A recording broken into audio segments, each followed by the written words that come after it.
안녕하세요. 정대식입니다. 올해 초에 2020년도 1월 1일 날부터 개정된 취득세의 내용이 있습니다. 두 가지가 변경이 되었는데요. 그중 하나는 6억에서 9억에 해당되는 그 구간에 세율이 2% 단일 세율에서 이제 개정되어서 비례 방식으로 바뀌었습니다. 1%에서 3% 이제 그 취득 가액에 따라서 이제 세율이 연동이 됐는데 그건 여러분들이 다 아실 겁니다. 그리고 제가 앞전에 영상에도 그걸 찍어 놨으니까 이제 참고하시는데 그런 것들은 다 아시니까 뭐 중요한 거 아니고요. 사실 취득세율 그 계산하는 계산식이 좀 혼선이 좀 있었습니다. 그렇게 이제 새롭게 바뀌는 계산식에 대해서 이제 우리가 상세를 공부했으니까 앞전 영상 참고하시고요. 오늘은 개정된 취득세 중에서 4주택자부터 이제 취득세가 중과가 되는 그 기준에 대한 내용입니다. 어, 취득세율이 이제 최대 이제 4.6%까지 이제 높아지는데 그 중과되는 사주택자의 범위가 좀 애매합니다. 그래 놓으니까 이제 부동산 투자하시는 분들이 전화가 많이 와요. 지금 제가 오늘 영상 찍는 그 날이 오늘이 3월 20일이거든요. 이게 이제 시행이 한지 지금 이제 두 달이 넘어와 석 달이 넘었는데 뭐 이런 알고 있는 내용을 제가 하겠습니까? 이게 세대의 개념이 이제 확대되다 보니까 이게 좀 헷갈립니다. 그래서 오늘 요 내용을 조금 설명을 드리려고 합니다.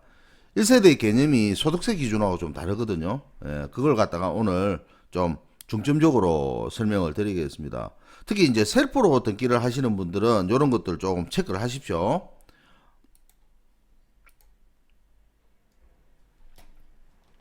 자, 이게 이 표는 여러분들이 다 아시고 있는 유상승계 취득에 대한 내용입니다. 주택인 경우에는 6억, 9억 초과 이런 식으로 되어 있는데 6억 초과부터 9억 이하의 요 내용이 사실 지금 비례세율로 바뀐 거거든요. 그 부분은 이제 앞전 영상 한번 체크를 한번 해보시고요. 이렇게 단일 세율로 돼 있던 게 이렇게 비례 세율로 슬라이딩 방식으로 바뀌었다는 거 이거 한번 보시면 되고 오늘 제가 공부를 하는 부분이 요 내용입니다. 1세대가 4주택 이상의 주택을 취득했을 때는 이때까지는 주택수요 관계없이 취득 가액에 따라서 아까 단일 세율을 적용을 했죠. 예. 그런데 이제 개정됐던 내용이 4주택자 이상의 주택을 취득할 때 신설을 했습니다. 4% 일반 취득세율을 적용하겠다는 겁니다. 사실 이때까지는 이제 주택을 안정하겠다는 그런 취지에서 특례 세율로 해가지고 일반적으로 세율을 깎아줬죠. 예, 인하를 해줬는데 지금 이제 다 바뀌었다는 겁니다. 그런데 요 기준이 이제 애매합니다. 그 1세대의 기준, 그러니까 4주택자 이상의 주택을 취득하는 그 1세대의 기준, 1세대의 기준이 주민등록상 세대를 기준으로 한다. 이게 이제 국세하고 다른 거죠. 이게 국세하고 좀 다릅니다. 주민등록상 세대를 기준으로 하다 보니까 이게 국세와 다르면서 지금 혼선이 오는 거거든요. 특히 보세요. 배우자와 미혼인 30세 미만의 자녀는 따로 거주하더라도 1세대 포함다. 요게 이제 국세하고 좀 다릅니다. 그래서 요 내용이 이제 혼선이 좀 오는 거고요. 그리고 이게 처음에 요 내용입니다. 공동 소유하는 거. 부부 등 세대 내에서 공동 소유하는 경우. 부부가 보통 세금을 좀 절세하려고 소득세를 절세하려고 보통 공동 소유를 좀 많이 하죠. 그 공동 소유하는 경우에 돼 갖고 1세대가 세대가 분리가 각각 소유를 하더라도 세대가 1개 주택을 소유하는 것으로 산정한다 이래 놨습니다. 그래서 우리가 이 내용이 본래는 입법 예고했을 때 내용은 이렇게 안 돼 있었는데 이게 바뀐 거죠. 그래서 이 부분에 대해서 이제 문의가 좀 들어오는 거고 그리고 또 다른 내용들이 좀 있어요. 그리고 요 내용이 이제 시행하는 거는 당연히 2020년도 1월 1일부터 이제 시행을 하는데, 요게 지금 입법 예고를 12월 3일 날 하다 보니까 12월 3일까지 계약한 주택에 대해서는, 적용을 갖다가 사실 배제한다는 이런 경과 조치 내용은 없어요. 그렇지만 이제 입법 예고했던 내용이 있어서 이제 그렇게 해주는 거고 아파트 분양을 받으시는 분들 같은 경우에는 분양을 받아가지고 아파트가 완공이 안 됐지 않습니까? 완공되는 기간을 갖다 한 3년이라고 보면 아파트 공동주택 분야의 경우에는 3년을 유예를 합니다. 2022년 12월 31일까지 유예를 해서 이제 적용을 좀 배제한다는 그런 내용이고요. 1세대의 범위가 이제 조금 소득세하고 다르다 보니까 이제 요게 혼선이 있는 건데 하나하나 좀 보겠습니다. 시행령에 보면 세대별 주민등록표에 함께 기재된 가족이라고 딱 명시를 해놨어요. 그래서 거주를 하고 거주를 안 하고 상관없는 겁니다. 거주를 하고 그거하고 상관없는 거고, 주민등록표에 함께 기재된 가족 단 배우자와 미혼인 30세 미만의 자녀는 세대를 만약에 분리했다 하더라도 1세대로 보는 겁니다. 그래서 이 소득세법의 내용하고 좀 달라요. 소득세법 1세대의 정의가 거주자와 쉽게 같이 살아야 되는 겁니다. 거주자와 그 배우자의 직계 존비속과 형제 자매까지 포함을 하는데, 우리 지금 그 지방세법에서 취득세 기준으로 하는 거는 형제 자매는 포함이 안 돼요. 예. 그런데 만약에 엄마를 모시고 살고 할머니를 모시고 산다, 또는 시댁이나 처가가 다 포함입니다. 그럴 때는 또 포함이 됩니다. 이렇게 하다 보니까 조금 내용이 헷갈리는 거죠. 그런 내용에 대해서 이제 많이 물어봅니다. 그리고 재개발, 재건축 등이 진행되는 경우나 분양권, 입주권, 주택수에 포함되는지 이 부분에도 이제 많이 문의를 하시는데, 여러분들 다 잘 아시겠지만 재개발하고 재건축이 진행되는 경우는 그거는 나중에 관리 처분이 떨어지는 시점에는 조합은 입주권으로 바뀌죠.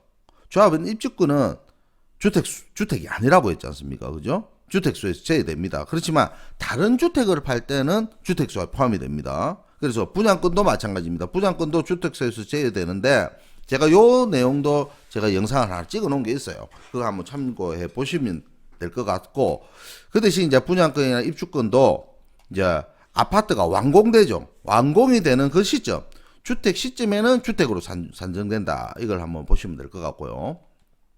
그래서 좀 이 내용에 대해서 조금 더 자세하게 설명을 좀 하면, 만약에 취업하여 소득이 있어서 분가한 자녀가 있겠죠.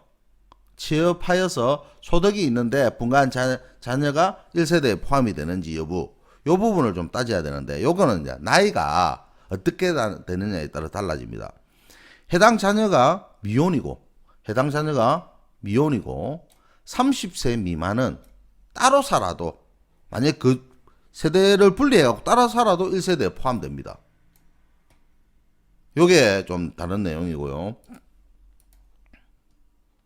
자, 부모를 모시고 같이 살면 1세대 포함이 되느냐, 요 내용인데, 요것도 마찬가지입니다. 부모 명의 주택도 개수에 포함이 돼요. 예. 그러니까 어머니하고 어머니가 있고 어머니 집이 있고 또 제가 있다가 제가 어머니를 모시고 살게 되면서 주택이 어떻게 됩니까? 지금 1주택인데 주택수로 따지면 이제 2주택이 되는 거죠. 그러니까 2주택, 3주택까지는 상관없잖아요. 상관이 없는데, 요게 이제 소득세법하고는 다릅니다. 3주택 이상자에 대해서 이제 취득세를 중과를 한다는 내용이기 때문에, 그러니까 3주택을 갖고 계신 분들이 만약에 어머님하고 합쳐갖고 만약에 어머니를 모시고 산다 그러면 그게 4주택자가 돼버립니다. 예, 그래서 그런 내용 좀 조심을 하셔야 되고요. 자녀 명의의 주택이 1세대에서 제외되는 경우를 한번 보겠습니다. 그러니까 자녀 명의가 아까 해당 자녀가 미혼이고 30세 미만은 따로 살아도 1세대 포함이 된다고 했잖아요. 예, 돈을 벌고 있고 그래 뭐 취업을 했는데도 불구하고 지방세법에서 그 주택수 계산하는 방식은 좀 다르다, 이렇게 보는 겁니다. 쉽게 말해서 만 30세 미만의 자녀, 30세 미만의 자녀는 결혼을 해서 분가까지 하면 제외가 됩니다. 그러니까 결혼이 중요하다라는 겁니다. 30세 미만은 따로 살아도 1세대에 포함이 되는데 결혼을 해서 분가까지 하면 제외가 되는 겁니다. 그리고 또 뭐가 있는가 하면 만 30세 이상의 자녀는 결혼은 무관합니다. 결혼은 무관하고 분가만 하면 돼요. 그러니까 30세 이상의 자녀는 결혼을 안 하더라도 분가를 하면 되는 거고, 30세 미만의 자녀는 만약에 주택수에 포함을 안 시키려고 하면 결혼을 해서 분가까지 해야 된다라는 그런 내용입니다. 자, 부부가 공동 소유하는 경우 주택수 계산 방식 한번 보겠습니다. 세대 내에서 공동 소유하는 경우는 부부가 공동 소유하는 경우입니다. 세대 내에서 부부가 공동 소유하는 경우는 개별 세대원이 아니라 세대가 1개 주택을 소유하는 것으로 산정한다라는 겁니다. 그래서 남편이 2분의 1, 아내가 2분의 1을 갖고 있는 경우에는 부부가 공동 소유하는 경우에는 이거를 갖다가 1개 주택을 소유하는 것으로 산정한다라는 거고요. 요게 이제 명확하게 되어 있는 거고, 요게 이제 좀 내용이 여러분들이 꼭 아셔야 됩니다. 다만 이래가지고 동일 세대가 아닌 자와 지분으로 주택을 소유하는 경우, 요거는 1%만 가지고 있어도 각각 1개 주택을 소유하는 것으로 산정한다. 이래 놓은 겁니다. 이게 무슨 말인가 하면, 쉽게 말해가지고 제가 동일 세대가 아니잖아요. 형과 나는 가족이지만 동일 세대가 아니잖아요. 따로 떨어져 있으니까 우리 아까 1세대 기준이 다르기 때문에 형이 50%를 갖고 제가 50%를 갖고 있습니다. 이게 어떤 이런 경우가 있는가 하면, 저는 형은 없지만 형이 있다고 가정을 합시다. 시골에 어머니가 살고 계시던 집을 어머님이 돌아가시면서 제가 상속을 받는 겁니다. 상속을 받다 보니까 어떻게 됩니까? 상속을 받는데 제가 집을 지금 현재로 주택을 2주택을 갖고 있는 거예요. 2주택을 갖고 있는데 여기에서 이제 집을 하나 살려고 합니다. 그럼 3주택이기 때문에 취득세 중과가 안 돼요. 그런데 보니까 시골에 집이 있는 겁니다. 시골에 이렇게 주택을 갖다가 상속받은 주택이 형이 50%를 갖고 제가 50%를 갖고 있는 겁니다. 그러면 형도 1주택이 돼버리고 저도 1주택이 됩니다. 그러면 제가 3주택이 되는 거예요, 결과적으로. 그러면 다른 주택을 하나를 만약에 다시 매입을 하게 되면 저는 취득세가 중과가 되는 겁니다. 그래서 형제들하고 친척들하고 이래 상속받은 시골의 주택이 있으면 이게 주택수에 합산이 돼요. 네, 요 내용입니다. 그러니까 만약에 요즘 이런 거 같은 경우에는 저는 사실 그렇게 권하고 있거든요. 시골의 집이기 때문에 미래가치를 좀 분석을 해라. 미래가치 좀 분석해가지고 막 그렇게 크게 메리트가 없다 하면 이참에 한쪽으로 밀어주란 말입니다. 한쪽으로 밀어주든지 아니면 우리 쪽으로 가져오든지 이런 식으로 지분 정리가 좀 필요하다라고 이렇게 이야기를 합니다. 그래서 요 내용이 좀 중요하다라는 거고요. 제가 정다운 씨가 부모를 모시고 있으면, 이거는 정다운은 제 이름은 아닌데 제가 쓰고 있는 상호입니다. 부모를 모시고 살며 3주택이 되었는데 집이 좁아 실거주 목적으로 일시적으로 4주택이 되었다 하면서 유예 조건이 있느냐 그러니까 이런 쪽으로 유예 조건은 전혀 없다라고 이야기합니다. 그리고 이제 이상으로 다 했습니다. 다 했는데 세금이라는 거는 자기가 아는 것만 보입니다. 쉽게 말해서 아는 것까지 대응을 한다는 소리거든요. 알면 절세를 하는 거고 모르면 있는 대로 다 내야 되는 겁니다. 그래서 이러이러한 사항까지 다 이래 보시게 되면 여러분들한테 좀 도움이 될 수 있을 거라 생각을 합니다. 도움이 되셨다면 구독 부탁드리고요.